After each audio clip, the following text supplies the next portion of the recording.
Well, greetings from your brothers and sisters in Christ here in Beaumont, Texas, and the surrounding areas. We have felt touched and honored in all that we have faced here together in the midst of Hurricane Harvey by just the outpouring of love and support and prayers from everyone across the country. But without a doubt, the wonderful people in the Diocese of Washington and at St. Patrick's Episcopal Church as well, your support has meant more to us than I can even express.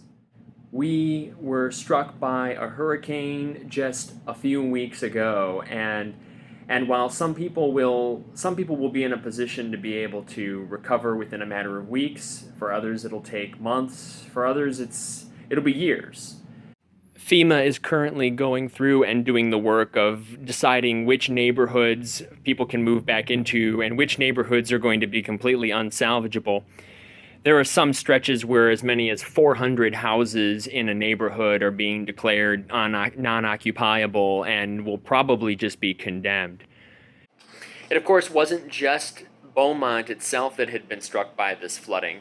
We have communities west of us that we are helping to serve, helping pick up the pieces, communities such as Bevel Oaks and Pinewood, that some of these people had upwards of 10 feet of water in their homes.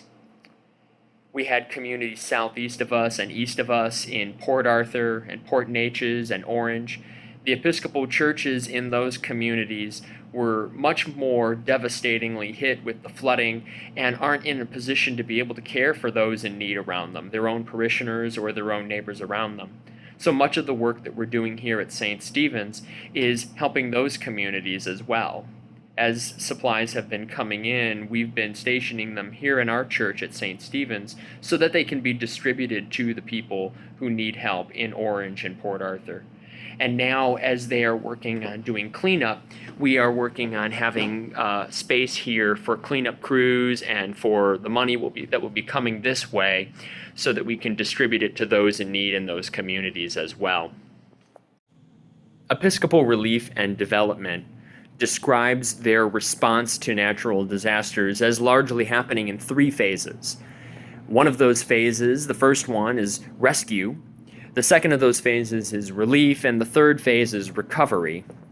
Now, we are by and large past the rescue phase. That was the phase in which we had parishioners and other neighbors around us being rescued from their homes, sometimes being trapped up in attics or on rooftops. We've passed that phase where we were doing the boat rescue and sometimes even helicopter rescue. At one point earlier in all of this, we actually had boat rescue crews being dispatched out of the St. Stephens parking lot, and we would send them out in boats to house after house to rescue people from their homes and bring them back to the church so that we could find a shelter for them. At one point, even having a Coast Guard rescue helicopter landing in our parking lot to rescue someone in need. We're past that phase, thanks be to God, at this point, and many of us have moved on into the relief phase.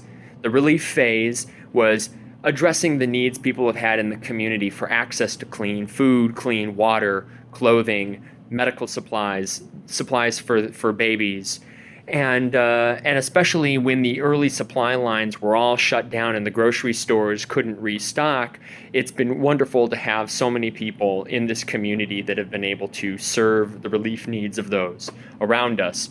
St. Stephens opened up a relief supply distribution center out of our parish hall where we have been feeding and giving water and supplies to, at last count, over 3,500 people. Thanks be to God, most of us have now moved into what is the recovery phase. And in this recovery phase, we now have access to power and water and are now getting into people's homes and helping them tear out the damaged parts of their homes, the damaged flooring, the damaged walls, removing the appliances, and all of that will need to be replaced at some point eventually. They will need new floors, new walls, they will need new appliances in their homes. This is going to be part of a much longer term recovery, and it will be important for us in the long term to to not be forgotten in the midst of our need. In a news cycle that happens so quickly now, and we run the risk of quickly becoming old news, we need to make sure that we make people aware that some of us, it will take a long, long time, months or years even, to get back to where we were. But we know that with the support of our own community, the Diocese of Texas, Episcopal Relief and Development, and the wider church that's supporting us, we know we'll get back to that. We know we will recover. We will get people back in their homes or into new homes, and they'll have their appliances again, and they'll have their furniture back again, and we'll have safe homes that they can live in once again. Businesses will be able to reopen, and that will help jumpstart the economy once again, and bring Beaumont and Orange and Port Arthur and the surrounding areas back into the thriving business of being the community of God they're called to be. So many people have been asking us, what is it that they can do? What would be supportive at this time for us in need? And I would say, first of all, the first thing is prayer. That may seem obvious. That may seem like it's something that I don't even need to mention, but honestly, it supports us to know that people are keeping us in prayer and haven't forgotten about us, even when it's no longer on CNN, to know that people are continuing to keep us in their hearts. And that gives us the strength to keep working, to keep pushing, to keep going that extra mile that we need for each other. The next thing, of course, is to know that we have the material assistance that we need. We have it set up at St. Stephens now. If you go to ststhephensbmt.org/give, you can donate money to the hurricane relief or my rector's discretionary fund, all of which is going to helping those in the rebuilding process. I would also suggest considering donating to Episcopal Relief and Development that will make sure that the wider communities, all the way from Corpus Christi all the way through Louisiana, and even those that were affected by Hurricane Irma, will make sure that they're getting the support that they need on a wider level.